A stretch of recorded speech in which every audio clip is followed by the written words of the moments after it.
আয়োজিত আজকের এই রমজান পবিত্র মাহে রমজান উপলক্ষে স্বাগত মিছিলে সংগ্রামী সভাপতি উপস্থিত আছেন ইসলামী আন্দোলন বাংলাদেশ, ইসলামী যুব আন্দোলন, ইসলামী ছাত্র আন্দোলন সহ সকল অঙ্গ সংগঠন নেতৃবৃন্দ। সকলকে ইসলামী ছাত্র আন্দোলন বাংলাদেশ বামন উপজেলা শাখার পক্ষ থেকে সংগ্রামী শুভেচ্ছা অভিনন্দন।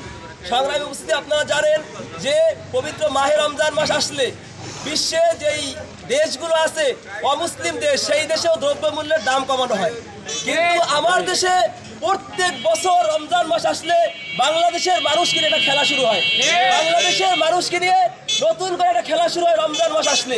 গতকালকে এক মুরব্বী বলতেছিল যে রমজান আসতে পারে নাই, এর মধ্যেই দ্রব্যমূল্যের দাম বৃদ্ধি পাওয়া শুরু হয়ে গেছে। আমরা স্পষ্ট বলতে চাই, রমজান মাস উপলক্ষে সম্মানিত ব্যবসায়ী ভাইরা, আপনারা কোনো প্রকারের সিন্ডিকেট করবেন না এবং মানুষকে সুন্দরভাবে রমজানের সেহরি ইফতার করার সুযোগের ব্যবস্থা করে দেবেন। এবং এই প্রোগ্রাম আয়োজন করার জন্য ইসলামী আন্দোলন বাংলাদেশ সহ যারা আপনারা উপস্থিত সকলকে ধন্যবাদ জানিয়ে আমি শেষ করছি। আসসালামু আলাইকুম রহমতুল্লাহ।